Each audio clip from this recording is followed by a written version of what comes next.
ಏಕಾಏಕಿ JCPನ ತಗೊಂಡೋಗಿ ಎಲ್ಲರೂ ಕೂಡ ಮನೆಗಳ ನೆಲಸಮ ಮಾಡಿ ಇವತ್ತು ಬೀದಿಗೆ ಹಾಕಿದ್ರು. ಜನವರಿ 1ನೇ ತಾರೀಕಿಗೆ ನಿಮ್ಗೆಲ್ಲರಿಗೂ ಕೂಡ ಹೊಸದಾಗಿ ಮನೆ ಕೊಡೋದ್ರ ಮೂಲಕ ಸಿಹಿ ಸುದ್ದಿಯನ್ನ ಕೊಡ್ತೇವೆ ಅಂತೇಳಿ ಹೇಳಿದ್ರು. ಅಲ್ಲಿ ಸರ್ವೆಗಳೆಲ್ಲ ಕೂಡ ಮಾಡಿದ್ದಾರೆ.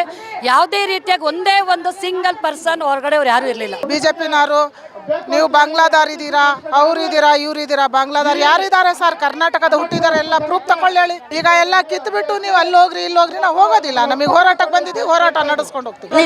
ಇಲ್ಲ ಸರ್, ಯಾರು ಸಹಾಯ ಮಾಡ್ತಾ ಇಲ್ಲ. ನಮಗೆ ಒಂದು ಟೈಮ್ ಊಟ ಕೊಡ್ತಾ ಇದ್ರು, ಇವಾಗ ಊಟನೂ ಇಲ್ಲ, ಏನಿಲ್ಲ.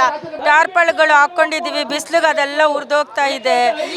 ನೀರಿಲ್ಲ, ಟಾಯ್ಲೆಟ್ ಇಲ್ಲ, ಊಟ ಮಾಡಕ್ ಊಟ ಇಲ್ಲ, ಅಲ್ಲಿ ಮಲ್ಗಕ್ ಆಗ್ತಾ ಇಲ್ಲ. ಕಳ್ಳರು ಜಾಸ್ತಿ ಆಗ್ಬಿಟ್ಟಿದ್ದಾರೆ ಅಲ್ಲಿ. ಯಾವ್ದು ಒಂದು ಇದೇ ಇಲ್ಲ, ಹೆಲ್ಪೇ ಇಲ್ಲ ನಮ್ಗೆ ಅಲ್ಲಿ. ಓಟ್ ಹಾಕ್ರಿ ಅಮ್ಮ, ನಮ್ಗೆ ಗೆಲ್ಸಿ ಅಂತಾರೆ. ನಾವು ಗೆಲ್ಸಿದ್ದೀರಿ. ಅವ್ರ ಮನೆ ಹೋದ್ರೆ ಬೇರೆ ಕೂಡ ನಮ್ಗೆ ಏನು ಅಂತ ಕಾರಾಗ ಹೋಗ್ಬಿಟ್ರು. ಅವ್ರು ಏನು ಅಂತ ನಮ್ಗೆ ಹೇಳಿಲ್ಲ. ಕಾಂಗ್ರೆಸ್ ಅವರಾಗ್ಲಿ, BJP ಅವರಾಗ್ಲಿ, ಯಾರನ್ನ JDS ಅವರಾಗ್ಲಿ, ಯಾರು ಬಂದು ನಮ್ಗೆ ಸಹಾಯ ಮಾಡ್ಲಿಲ್ಲ. ಈ ಕರ್ನಾಟಕದಾಗಿರೋ ಹಕ್ಕು ಇಲ್ವಾ? ಈ ದೇಶದಾಗಿರೋ ಹಕ್ಕು ಇಲ್ವಾ? ಹೋಗ್ಲಿ, ನಮ್ಮ ಮನೆ ಕಿತ್ತಾಗಿದ್ದ ಯಾಕೆ? ನಮ್ಗೆ ಮನೆ ಕೊಡದೇ ಇರೋದು ಯಾಕೆ ಹೇಳಿ?